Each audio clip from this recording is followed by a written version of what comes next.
Good morning, peeps. Welcome to another video. So we've had all our bits and pieces turn up. So what have I bought? This is all off eBay, by the way. Cutting disc, flat disc, some small discs ready just to use on the drill for tight areas. I don't know if I need them, but they come in handy. A whole load of wire wheel attachments to go on the drill. Some thick exhaust tube, some steel tube. This I'm going to use for the jacking point to create the upright. Thanks to one of my friends, Gary Farrell, for putting me onto that idea to replace the jacking point or repair the jacking point, and then some 5mm sheet which is for the base of the jacking point. I've also got some 2mm for the inner seal, some scraps there to make patches from, and then a front section of a seal to replace that part once you get to that point. So all of that should see us right. We should be able to get that done. Obviously I've already got the welder and stuff here, so we are pretty much ready to crack on. So, oh, and I've also bought some spot weld drill bits, because I think I'm gonna drill the spot welds on this front section and take the whole thing off and repair it off the car. Or maybe even take one off the donor car if one of my mates is breaking his car. I'll see if I can butter him up. Anyway, enjoy the process. I'm probably not going to do a great deal of talking. A lot of it will be time lapse, but yeah, we'll let's get into it and see how much of this we can get cracked through today. First job of the day, I've got to get access to all of this backside. It's obviously going to be welding here, so I'm going to pull this carpet up. So I've got to pull this trim off. The trim under the dash is already gone from when I did the accelerator cable. I've left that off. I've got to pull the kick plate trim off. This one's already off or half off, and then just lift this carpet up. I might need to pull the driver's seat out to give me better access. And obviously it goes out saying before you do any welding on your car, make sure your battery is disconnected, otherwise you will fry your modules and stuff like that. So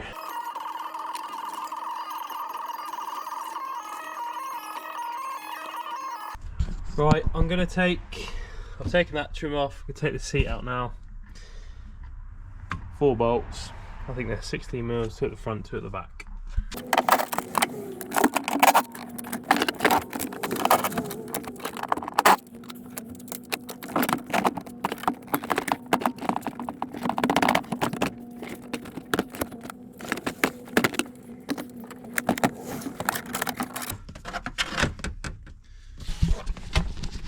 Right, once your 4 bolts are out, you want to take your headrest off, which as you can see is a bit of a struggle, but you just got to manhandle it.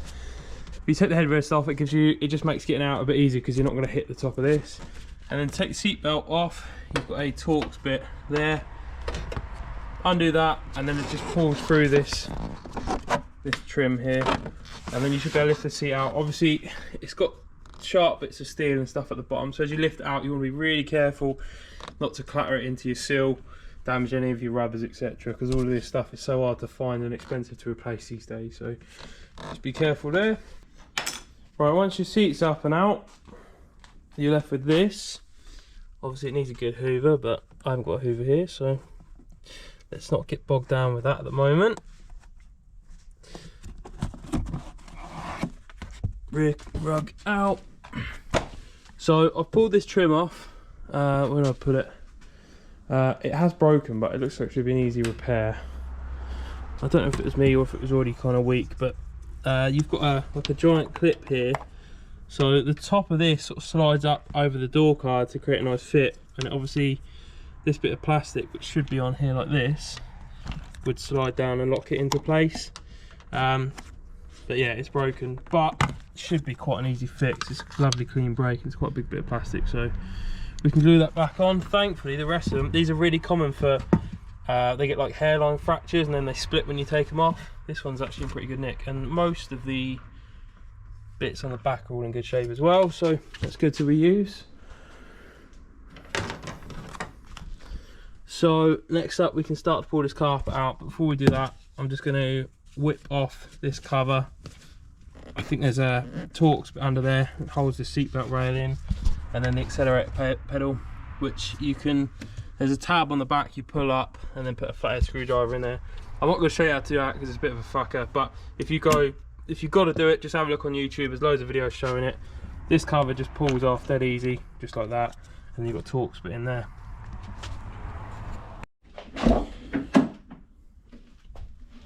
Right, more crap to take off. So accelerator pedal's gone.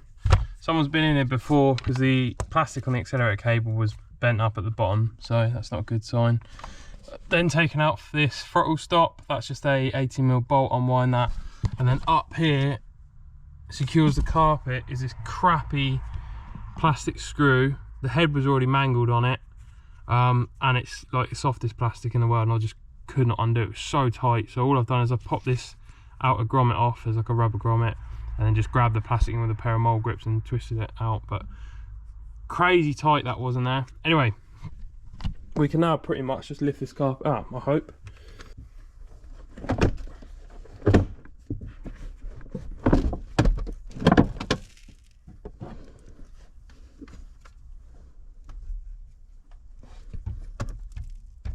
Oh yeah.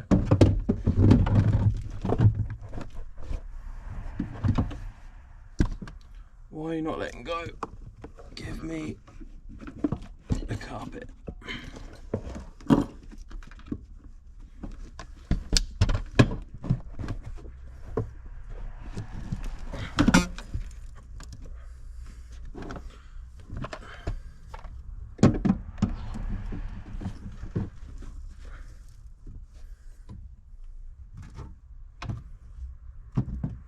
Right.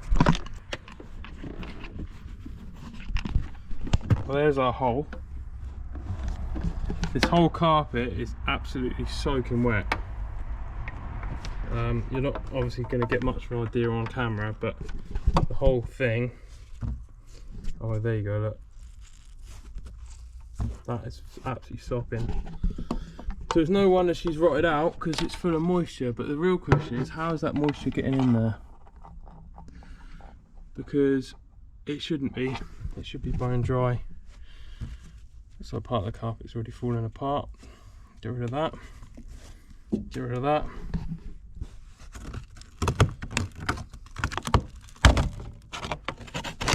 That's our protective covering for our wiring.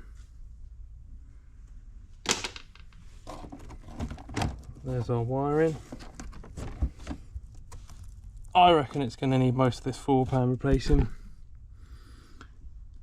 Cool, right, off camera I'm going to get this carpet up properly out of the way because I can't do much as it is, and I'll bring it back in once we can have a better look at it. Okay, so I've pulled up the plastics and just cable tied them around the steering wheel to get them up out of the way, because if you want to take the whole carpet out in these cars, it's a pain in the arse. Not really possible without serious effort, and just don't want to get into that.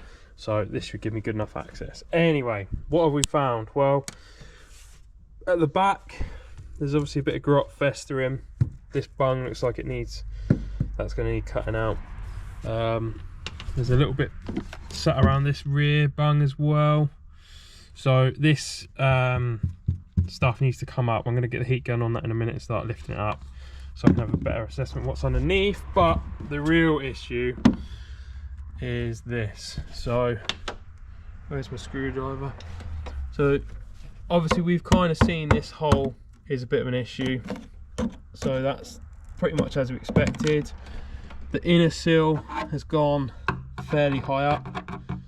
There's rot basically up to right up to there, so it's going to need a decent amount of this replacing. This floor where this accelerator pedal mounts, still relatively solid, but there's some holes around it and there's lots of grot that's built up around it, so we're going to have to get into that and see what that looks like. And then obviously this bung I showed you in a previous video, I pulled this out, so that's very crusty. I think that's OEM. I don't think anyone's tried sealing that. I might be wrong. I know there was under seal from the underside, so I'm trying to figure out why someone came in here before, because they've obviously lifted the carpet because of some of the foam and stuff was missing and some of the fixings have been touched. So I don't know, maybe this bung was letting water in and they lifted the carpet up to seal it or something like that. I don't really know. But anyway, it's pretty obvious it's going to want, hopefully I don't have to go under this. I can just cut this somewhere here and then replace whatever it needs, if it needs that whole section. It doesn't look like it's spread to the chassis rail, so I'm hoping I can just sort of cut along here, and replace this whole piece as one section. But before I do any of that, I've got to put this upright back in, because that will tie quite nicely into that from memory. So lots and lots and lots and lots of metalwork needed. Annoyingly, this battery cable is kind of in my way because of how it roots under the floor. Oh, you've got to put it through from the back of the car, which is not fun, or disconnect it and put it through from down there, which I could do, but then you run the risk of damaging the grommets, and then you've got to feed it back up. And it is doable, but if I can avoid it, then I will do. So I think I'm just going to leave that there, maybe try and tie cable tie up out the way like I did with this. But yeah, next job, I'm going to get the heat gun on all this bitumen stuff, and start putting up and out, so I can have a final assessment. I think there's a better method to put it up, which is to use dry ice, but I have no dry ice. I just want to get on with it, but I do have a heat gun. So heat gun and a flathead screwdriver, and chisel the worst of it off is my goal.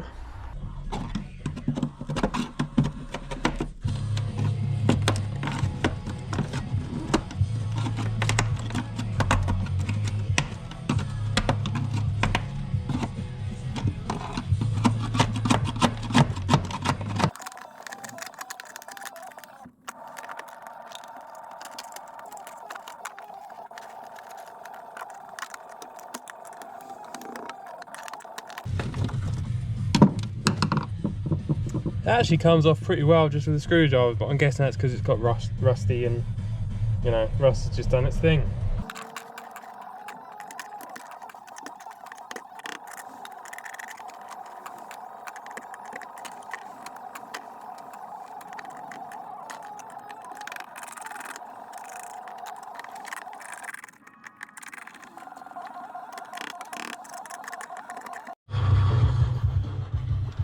Right, if you've ever got to do this job, I would suggest not buying dry ice, certainly for this particular stuff on a 36.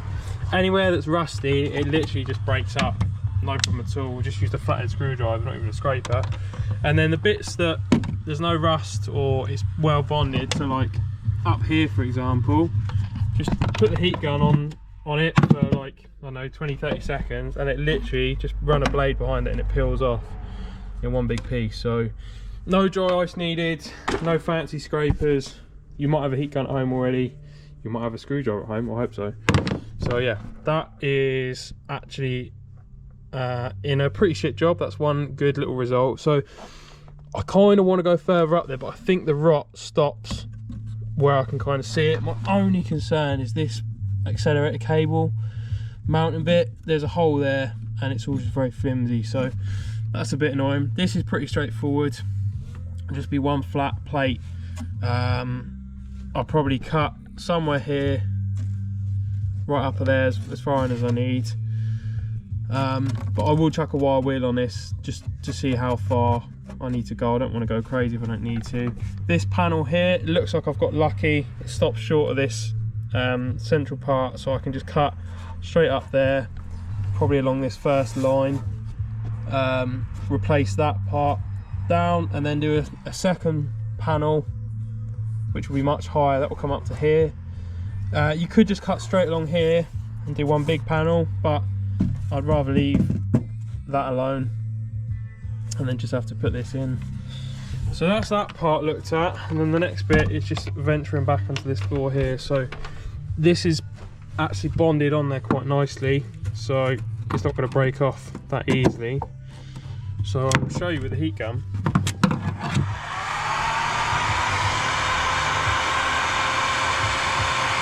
So literally like 20 seconds or so, I found on the other bit worked quite well.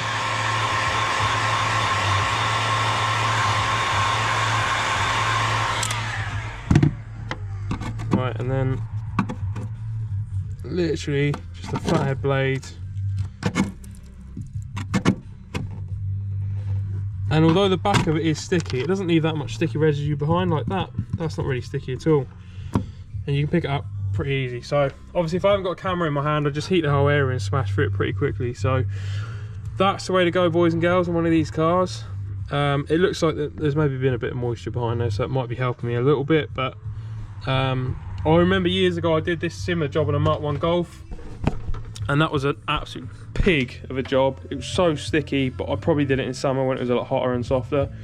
My unit's probably only like 10 degrees, so it's a bit easier now. But yeah, I'll set the time lapse up and just gonna pull out this section and just inspect it or make sure there's no nastiness hiding. I don't think it's anything too bad, but it's probably gonna be a hole there. So yeah, we'll get that little piece replaced if needs be.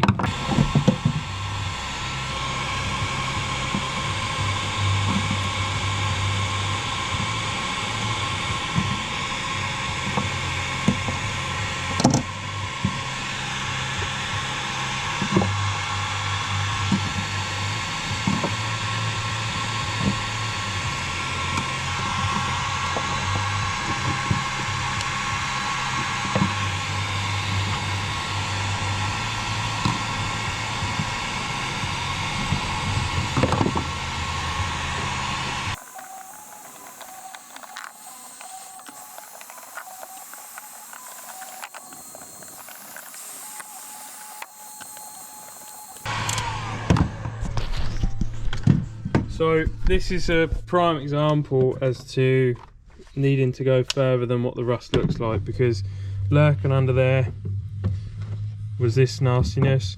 These are fitted from the factory. I think it's where they jack the chassis up when they're on the production line, but they're notorious for rotting. Obviously moisture gets in between the seam and then it just swells and rots out. So I didn't know this was here, but I had a good feeling it would be rusty, being that the front end was rusty. So all I will do with this, you don't need the hole there. It doesn't serve any purpose whatsoever once the car's off the production line. So you can pop this cap out. I think you can still buy these from the dealer. I'm sure I saw someone on the forums the other day saying they're still available from the dealer, but I don't see why you'd put, if the car's rusty, you're gonna have to fix the hole. So I would just bin that and then square this hole off. Thankfully, or touch wood, so far it hasn't spread too far. Square this hole off, and then that'll just be a fresh plate to put in there. Like I say, the bung serves no purpose other than for the production line, to my knowledge. So yeah, I see no reason to put it back to stock. I can fix that for a minimal cost and technically add some stiffness to the rear floor. So rather than being a bung, make it full steel. So yeah, that's the plan. Anyway, I'm going to time lapse the rest of this, get the rest of this bitumen stuff off. I'm going to go right up to this line here just so it's a nice straight edge. I'm probably not going to replace it. I'm not that fussed. Obviously these have got thick carpets in them for noise deadening, and if this car become a track car eventually, I haven't decided exactly what I'm doing with it yet, but if it becomes a track car, then all of this would go anyway. So yeah.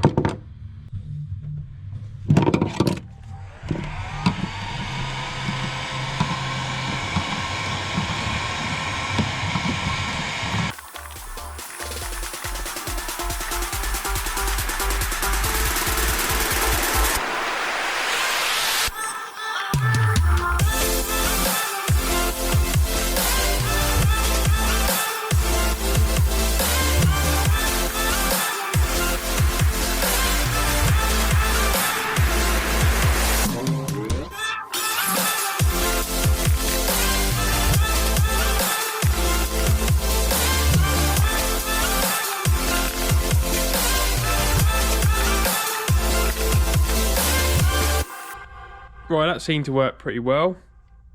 Not too bad, wasn't too painless. Not as bad as I remember it years ago anyway. So that's what we're left with.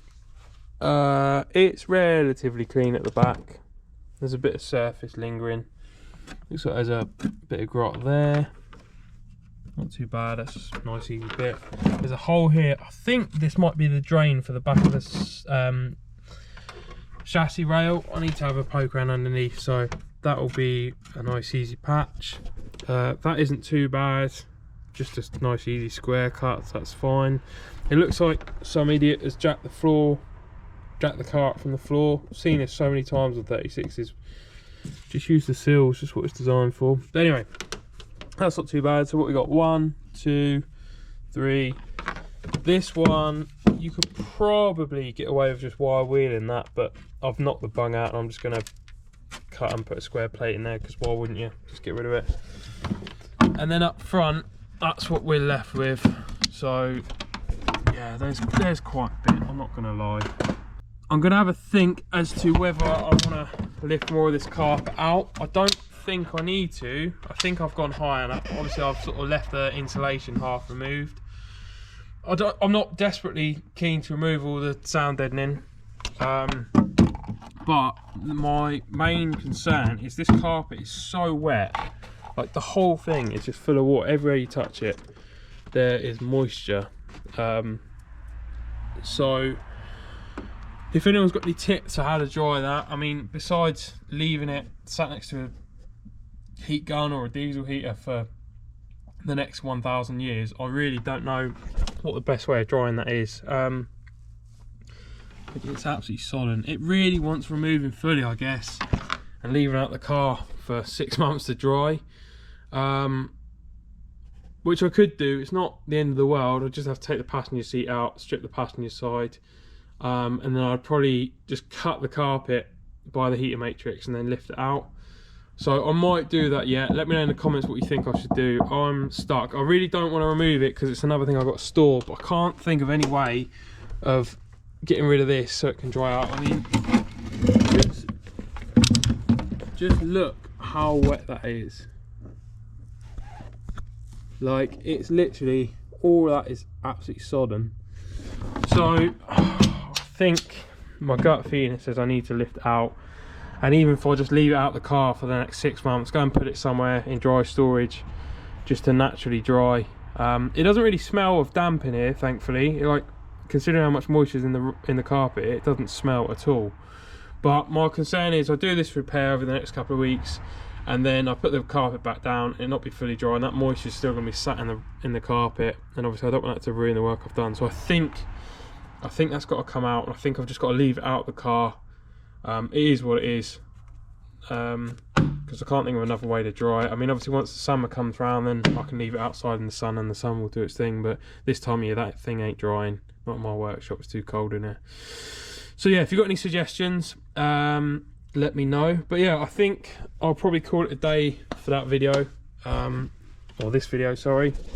Done quite a bit of explorative digging, so it's not as bad as it could have been, but it's still pretty bad. The thing I'm most annoyed about is this accelerator pedal mount. That's pretty cool. I mean, it's still fairly solid, but there's a lot of rot in it, so it needs addressing.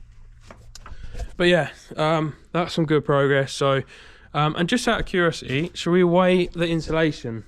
So this will give you an idea if you're going to strip a car, how much you could save. So I've pulled this full rear car section, and then that piece there, and a small bit there. So there's still a good chunk up there, a bit on the bulkhead, a bit here, a bit behind the rear seats, and then the same again that side. So I guess we've probably pulled off, if I had to take a guesstimate, like 15-20% of the car's sound deadening. So if we weigh this, it'll give us an idea of how much is in the whole car. So bear with me.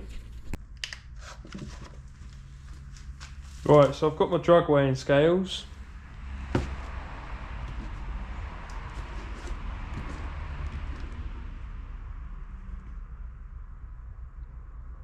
So that weighs about 350 grams.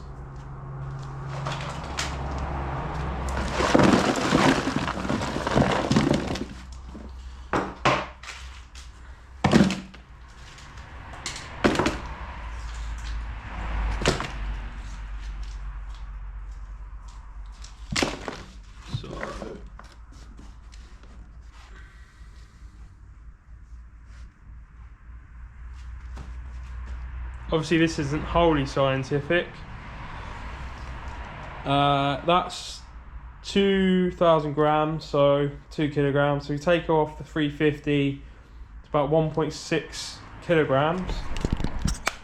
So 1.6 kilograms for 20% of the car. So if we did some quick maths, this hurts my head, but if there's probably 4, if that's 20%, there's another 4 lots of that. So if we did 5 times 1.6, so as a rough gauge on a coupe, a 1995 coupe, there's probably about 8 kilograms of sound deadening, which if you're building a race car, it's probably not a bad bad amount of weight to save, I guess. But actually, it's not that dirty or laborious if you've got the carpet out. So if you've got a track car and you're thinking, oh, should I bother? Well, there you go. I mean, maybe if you took absolutely everything off the rear parcel shelf, then you might squeeze 10 kilograms. There's probably a bit in the boot as well. There's probably 10 kilograms or so in total, which every little helps in a race car. It's 3 horsepower, right? But yeah, probably not worth it if you've got a nice clean floor. There's no need to disturb it, but ours is very, very rusty. Anyway, that's probably all for today's video. The other side probably needs doing at some point as well, thinking about it, but that's a problem for another day. The jack point's still there, so you can jack on it, so I'm not too worried. But yeah, the next video we'll start cutting into that. Now we've basically prepped it. We'll start cutting into it and get some plates made, and I'll show you some of that. So cheers for watching. Stay tuned for more content, and don't forget to subscribe. Peace out, guys.